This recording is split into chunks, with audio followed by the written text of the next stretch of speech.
Waalaikumsalam. Waalaikumsalam warahmatullahi wabarakatuh. Gimana kabarnya Bang Dong? Alhamdulillah. Ustaz, Ana mau tanya sedikit. Ya.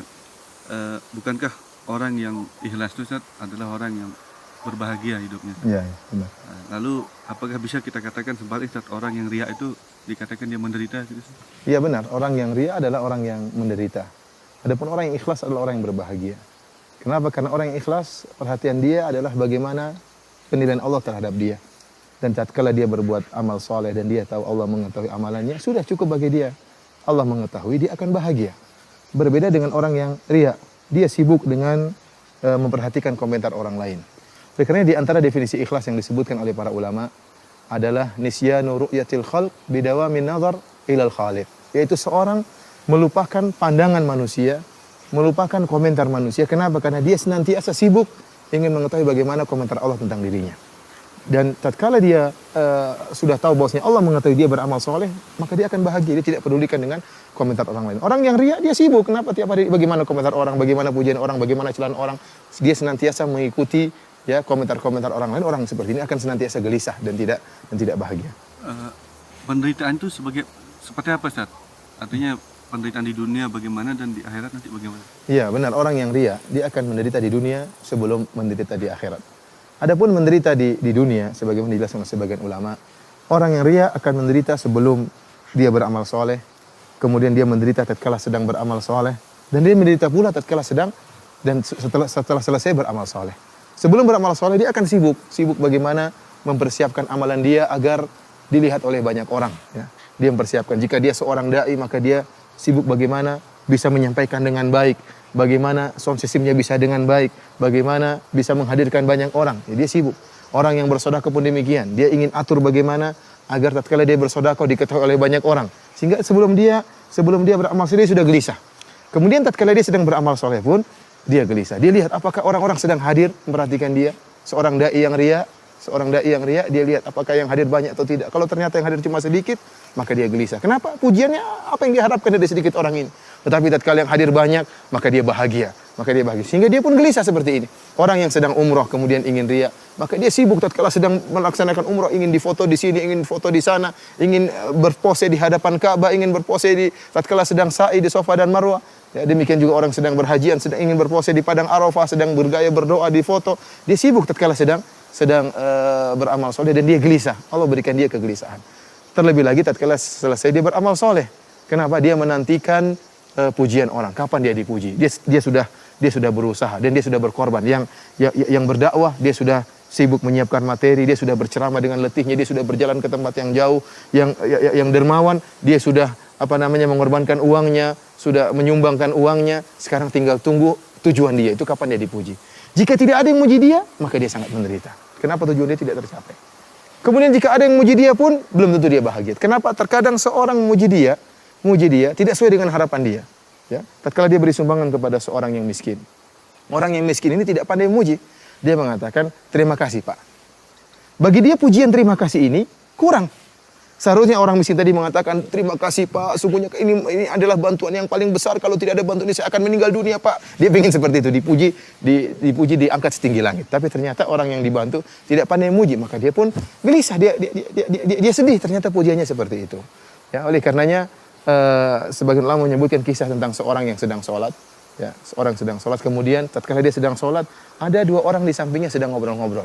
Kemudian yang satu mengatakan kepada yang lain, "Lihatlah orang yang sedang sholat itu, orang ini rajin sholat." Rupanya orang yang sedang sholat ini, dia juga sedang berpuasa dan dia mendengar pujian mereka. Tatkala dia tahu pujiannya masih kurang, ada dia sedang berpuasa, mereka tidak tahu, maka dia pun membatalkan sholat. Dia mengatakan, "Saya juga sedang berpuasa." Agar mereka tahu bahwasanya dia bukan cuma sedang sholat, tapi dia juga sedang berpuasa. Kenapa? Dia tidak puas dengan pujian yang tidak sesuai dengan dia harapkan. Oleh karena orang seperti ini gelisah. Kemudian tatkala dia dipuji pun sesuai dengan yang dia harapkan, dia akan gelisah lagi. Kenapa? Dia berharap pujian tersebut berkesinambungan. Dan kita tahu namanya orang tidak mungkin muji terus-menerus. Terkadang dia muji, terkadang dia kurang pujiannya, terkadang dia mencela, maka dia pun senantiasa dihinggapi dengan kegelisahan. Dan Bang Dung yang paling orang yang menderita, tatkala muncul seorang yang menyaingi dia. Namanya orang yang ria, dia ingin dinomorsatukan. Seorang yang penyumbang, donatur, Tatkala ada orang yang menyaingi dia ternyata juga memberi sumbangan sebagaimana sumbangan dia atau lebih daripada sumbangan dia, maka dia merasa direndahkan. Tatkala itu dia sangat gelisah dan muncullah hasad dari dirinya, muncullah dengki dari dirinya. Tatkala dia melihat orang tersebut yang lebih hebat daripada dia dalam sumbangan, maka dia ingin orang tersebut segera celaka, orang tersebut segera miskin. Ini penderitaan yang luar biasa yang dihadapi, yang dirasakan oleh seorang yang riya. Demikian juga seorang dai. Seorang dai yang ternyata tujuan dia bukan ilallah, bukan kepada Allah, tapi dia menyuruh manusia untuk berdakwah kepada dia. Begitu ada seorang dai yang lain yang kemudian ceramahnya bagus, ceramahnya lebih hebat, maka dia akan menderita. Kenapa? Ada saingan. Ada saingan bagi dia. Orang seperti ini sangat menderita. Maka dia berusaha menjatuhkan saingan dia tersebut. Kenapa? Karena dakwah dia bukan karena Allah Subhanahu wa taala. Dan ini penderitaan yang luar biasa bagi seorang yang riya di dunia. Yang di akhirat. Oh iya, yang adapun penderitaan seorang yang riya di akhirat, ya. Maka penderitaan mereka bertubi-tubi orang-orang yang riya. Yang pertama, Bang Dung, orang-orang yang riya, ya, akan dipermalukan oleh Allah Subhanahu wa taala. Ya, Allah Subhanahu wa taala akan permalukan mereka. Dalam satu hadis dalam riwayat Al-Bukhari, kata Nabi sallallahu alaihi wasallam, "Man samma Allahu bih wa man yura'i lahu bih." Barang siapa yang beramal soleh agar disebut-sebut, maka Allah akan sebutkan niat busuknya, Allah akan bongkar di hadapan khalayak. Barang siapa yang beramal soleh supaya riya, supaya dilihat oleh orang lain, Allah akan menampakkan keburukan niatnya tersebut di hadapan khalayak. Bukan di depan satu dua orang, tapi di hadapan khalayak. Bagaimana seorang tidak dipermalukan? Dia permalukan. Dia dahulu nampaknya seorang yang ikhlas, seorang yang dermawan ikhlas, seorang dai nampaknya ikhlas. Ternyata ada niat busuk dalam dirinya. Dia ingin dipuji, ingin diagungkan, ingin dinomorsatukan, dan itu akan dibongkar oleh Allah Subhanahu wa taala di hadapan murid-muridnya, di hadapan teman-temannya. Ini dipermalukan oleh Allah. Oleh karenanya di antara tafsiran hadis ini disebutkan oleh Hafidz Ibnu Hajar rahimahullah dalam Fathul Bari, bahwasanya Allah Subhanahu wa taala mempermalukan dia dengan menampakkan pahala-pahala amalan soleh dia. Jika dia seorang dai, jika dia seorang dermawan, jika dia seorang mujahid, Allah akan nampakkan pahala-pahala dia di hadapan dia. Begitu dia senang dengan pahala-pahala tersebut, tiba-tiba Allah Subhanahu wa taala menjadikan pahala tersebut seperti debu yang berterbangan. Ya, dia memperdaya manusia dengan menampakkan dirinya ikhlas ternyata tidak ikhlas, maka Allah akan perdaya dia di akhirat kelak. Ini yang pertama dipermalukan di hadapan khalayak. Yang kedua, Allah Subhanahu wa taala mempermalukan dia dari sisi yang lain. Allah menyuruh dia untuk mencari ganjaran dari orang-orang yang dia riya. Kata Nabi sallallahu alaihi wasallam dalam hadis riwayat Imam Ahmad, kata Nabi sallallahu alaihi wasallam, "Akhwafu ma akhafu alaikum asyirkul asghar." Yang paling aku khawatirkan menimpa kalian adalah syirik kecil. Para sahabat bertanya, "Wa ma syirkul asghar?" Apa itu syirik kecil wahai Rasulullah sallallahu alaihi wasallam? Kata Nabi sallallahu alaihi wasallam, "Ar-riya, syirkul asghar adalah riya." Kemudian beliau mengatakan, Rasulullah SAW mengatakan, "Yaqulullahu tabaraka wa ta'ala yaumal qiyamah hina jazan nas." Allah akan berkata, Yaqulullahu tabaraka wa ta'ala li haula, Allah akan berkata kepada orang-orang yang riya pada hari kiamat tatkala Allah memberi balasan kepada manusia. Kata Allah Subhanahu wa taala, "Idhabu ila alladziina kuntum turauna fid dunya." Kalian orang-orang yang riya, pergilah kalian mencari balasan kepada orang-orang yang dulu kalian harapan pujiannya. Fanzuru hal tajiduna indahum jazaan. Maka lihatlah apakah kalian akan mendapatkan balasan dari orang-orang tersebut. Dulu kalian beramal soleh karena ingin dipuji oleh kiai. Dulu kalian beramal soleh karena ingin dipuji oleh pejabat. Dulu kalian beramal soleh agar dipuji oleh guru. Apakah mereka akan bisa memberi balasan? Sepeser pun tidak ada, sedikit pun tidak ada. Karena pada hari kiamat jaza balasan hanya dari Allah Subhanahu wa taala. Ini pun bentuk dipermalukan, ya. Allah mengatakan, kalian dulu mencari muka sama orang tersebut, cari muka sama orang tersebut. Bayangkan bagaimana kalau kita mencari muka kepada orang yang buruk, orang yang ternyata masuk dalam neraka jahanam. Kita dipermalukan, kata Allah, cari itu. Itu kalian dulu mencari muka kepada orang tersebut, tuh orang tersebut ternyata dalam neraka jahanam. Ini suatu perkara yang sangat memalukan bagi orang-orang yang riya. Kemudian penderitaan orang yang riya di akhirat pula, mereka adalah orang yang pertama kali diazab oleh Allah Subhanahu wa taala. Dalam satu hadis Nabi sallallahu alaihi wasallam menyebutkan, awwalu ma yuqda yaumal qiyamah. Orang yang pertama kali disidang oleh Allah Subhanahu wa taala adalah tiga orang. Tiga orang yang melakukan amal-amal soleh yang sangat luar biasa. Yang pertama adalah rajulun ustusyhid, seorang yang mati syahid. Ya, maka Allah fa'utiya bihi, Allah datangkan orang yang mati syahid ini. Kemudian Allah fa'arrafahu ni'amahu fa'arafaha. Allah ingatkan nikmat-nikmat yang Allah berikan kepada orang ini dan dia ingat nikmat-nikmat tersebut. Ya, Allah jadikan dia seorang pemberani, Allah jadikan dia seorang yang pandai menggunakan senjata. Ya, maka Allah bertanya, "Wa ma amilta fiha?" Apa yang kau lakukan dengan nikmat-nikmat tersebut? Kata dia, "Qataltu fika hatta stushhid." Ya Allah, aku berperang ya karena engkau sampai aku meninggal dunia. Kata Allah Subhanahu wa taala, "Kadzabta, engkau dusta. Walakin qatalta liqal annaka jari." Tetapi kau berperang supaya dikatakan kau seorang pemberani, wa qad qil, dan telah dikatakan. Lihatlah Bang Dung bagaimana seorang yang riya, dia rela mengorbankan bahkan nyawanya. Ini saya sangat takjub dengan hadis ini. Ini orang dia berjihad. Buat apa? Supaya dipuji. Liyura makanahu, agar orang ketahui kehebatannya, orang mengetahui kepandaian dia memainkan senjata. Dia rela mengorbankan yang paling berharga dalam dirinya, itu nyawanya. Demi untuk apa? Demi untuk dipuji.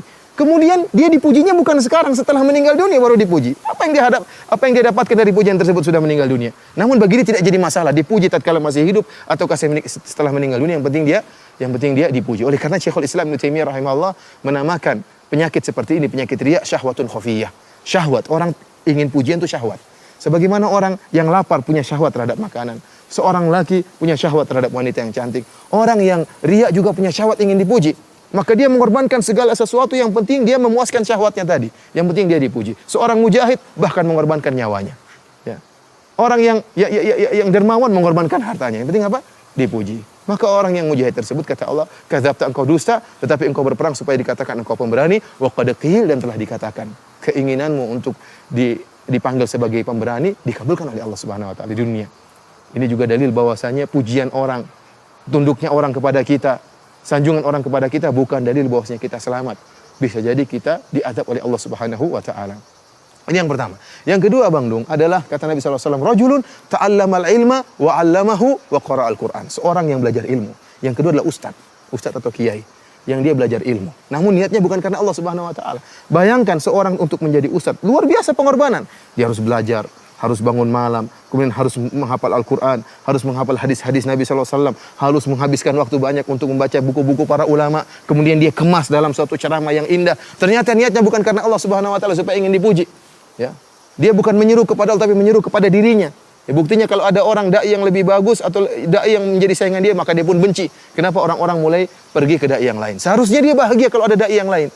Karena tugas dia berkurang. Seharusnya dia berdakwah 1000 orang, ternyata 500 orang pergi ke dai yang lain. Namun karena dia niatnya bukan karena Allah, tapi karena dakwah kepada dirinya, maka dia akan menderita. Orang seperti ini, ya dia belajar ilmu. Ya, kemudian Allah ingatkan tentang nikmat-nikmat yang Allah berikan kepada dia. Mungkin suaranya yang indah dalam baca Al-Quran. Kemudian kecerdasannya, kekuatan hafalannya. Maka Allah bertanya, wa ma amilta fiha? Apa yang kau lakukan dengan nikmat yang aku berikan kepada engkau?